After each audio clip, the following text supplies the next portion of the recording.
دنیا کے 3 ممالک میں ریپ سے متعلق فرضی داستان یعنی مت اور حقائق سے متعلق تحقیق ہوئی ہے، اور ان تحقیق میں ریپ کرنے والے اور متاثرہ شخص کے انٹرویوز بھی شامل ہیں، سائیکالوجسٹ اور پروسیکیوشن کے تجزیے بھی شامل ہیں۔ سب سے پہلے آپ کے سامنے امریکہ کے جسٹس ڈپارٹمنٹ کی تحقیق رکھتے ہیں۔ امریکی ادارے کی تحقیق کے مطابق ریپ جیسے جرم اور اس جرم میں متاثرہ شخص سے متعلق بہت سی فرضی داستانیں ہیں، جس میں پہلا مفروضہ یہ ہے کہ ریپ جوش اور جذبے میں بے قابو ہونے کا جرم ہے۔ خیال کیا جاتا ہے کہ ریپ کرنے والا انتہائی غیر معمولی شہوت یعنی جنسی حوث میں مبتلا ہوتا ہے، جس کی وجہ سے اس کا خود پر کنٹرول نہیں ہوتا ہے۔ مگر ماہر نفسیات نے تحقیق سے یہ دریافت کیا ہے کہ ریپ کے زیادہ تر کیسز میں انہیں جنسی خواہش کو کنٹرول نہ کر پانے کا معاملہ نہیں دیکھا گیا، بلکہ جنسی حملے کے پیچھے اکثر جو محرک ہوتا ہے وہ دوسرے شخص پر قابو پانے یا اسے کنٹرول کرنے کی خواہش ہوتی ہے۔ ریپ بنیادی طور پر طاقت اور غصے کا اقدام ہوتا ہے، اور اس جرم میں جنسی پہلو بنیادی نہیں بلکہ ثانوی حیثیت رکھتا ہے۔ امریکی ادارے کی تحقیق کے مطابق ریپ سے متعلق جو دوسرا مفروضہ ہے وہ یہ ہے کہ جو خواتین محتاط ہوتی ہیں ان کا ریپ نہیں ہوتا ہے، مگر یہ مفروضہ بھی غلط ہے۔ ریپ کسی بھی جگہ، کسی بھی موقع پر اور کسی بھی وقت ہو سکتا ہے۔ بیورو آف جسٹس اسٹیٹسٹکس کے اعداد و شمار کے مطابق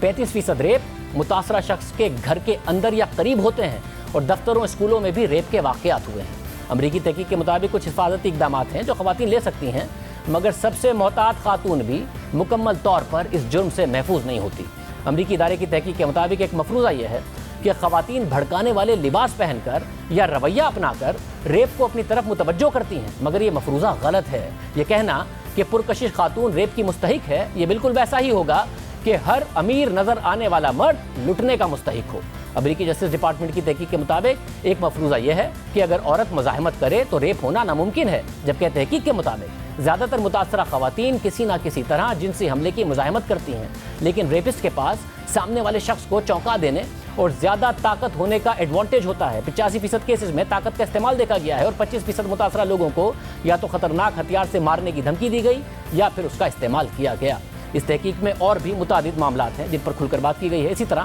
ایک اور مغربی جمہوری ملک برطانیہ ہے، اور برطانیہ کی کراؤن پروسیکیوشن نے بھی ریپ سے متعلق ایک تحقیق اور تفصیلی تحقیق کی ہے۔ اس میں بھی مفروضوں کا حقائق سے موازنہ کیا گیا ہے۔ تحقیق کے مطابق وسیع پیمانے پر ایک فرضی داستان مشہور ہے کہ ریپ جوش و جذبے کا جرم ہے، جس سے لوگ یہ سمجھنے لگتے ہیں کہ ریپ اکسانے کی وجہ سے فطری طور پر ہو جاتا ہے، اور پہلے سے ریپسٹ کے ذہن میں ریپ کرنے کا ارادہ یا خیال نہیں ہوتا ہے بلکہ اکسانے سے آ جاتا ہے، اور یہ بھی گمان کیا جاتا ہے کہ مرد ایک ایسی جنسی شہوت میں مبتلا ہو جاتے ہیں جو ان کے کنٹرول سے باہر ہوتی ہے۔ تحقیق کے مطابق اس طرح ریپ کو رومانوی یعنی رومانٹک بنا دیا جاتا ہے، جبکہ دراصل ریپسٹ خود یہ تسلیم کر چکے ہیں کہ زیادہ تر ریپ کی پہلے سے حکمت عملی بنائی گئی تھی، اور یہ ایک سوچا سمجھا اقدام تھا۔ اور تحقیق میں یہ بات بھی دیکھی گئی ہے کہ بعض ریپسٹ جنسی شہوت سے محروم ہوتے ہیں۔ ریپسٹ سے انٹرویوز میں یہ بات بھی پتہ چلی ہے کہ وہ ریپ اس لیے کرتے ہیں تاکہ وہ خود کو طاقتور محسوس کر سکیں اور دوسروں پر کنٹرول حاصل کر سکیں، نہ کہ جنسی لذت حاصل کر سکیں۔ اہم بات یہ ہے کہ بعض ریپسٹ ریپ کرتے وقت اپنی ازدواجی زندگی میں ایک اطمینان بخش جنسی تعلق میں پائے گئے ہیں،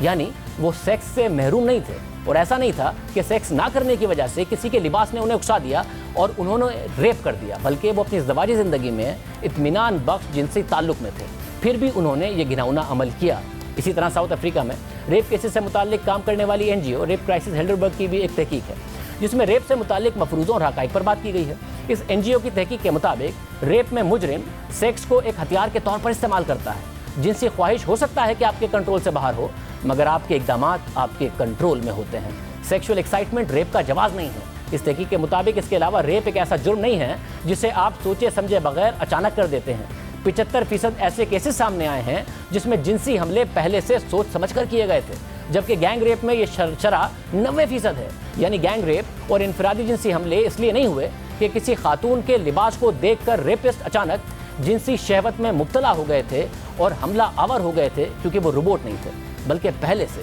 سوچ سمجھ کر پلاننگ کے تحت یہ حملے کیے گئے تھے۔ تحقیق کے مطابق ایک مفروضہ یہ ہے کہ جنسی طور پر حملہ آور زیادہ تر پاگل یا نفسیاتی مریض ہوتے ہیں جو متاثرہ شخص کو نہیں جانتے ہیں، جبکہ حقیقت یہ ہے کہ 80% کیسز میں جان پہچان کے لوگ دیکھے گئے ہیں۔ ریپسٹ آپ کے ساتھ کام کرنے والا آپ کا دوست اور خاندان کا فرد بھی ہو سکتا ہے۔ تحقیق کے مطابق ایک مفروضہ یہ بھی ہے کہ جنسی تشدد میں کبھی کبھار متاثرہ شخص کی بھی غلطی ہوتی ہے، جبکہ حقیقت میں متاثرہ شخص کی کبھی غلطی نہیں ہوتی، اور اس غلط مفروضے کی وجہ سے لوگ سمجھتے ہیں کہ متاثرہ لوگ اپنے اقدامات اور لباس کی وجہ سے جنسی تشدد کا جواز دیتے ہیں، جبکہ حقیقت میں اس سے کوئی فرق نہیں پڑتا کہ متاثرہ شخص نے کیسا لباس پہنا ہے یا اس نے کوئی نشہ کیا ہے یا نہیں۔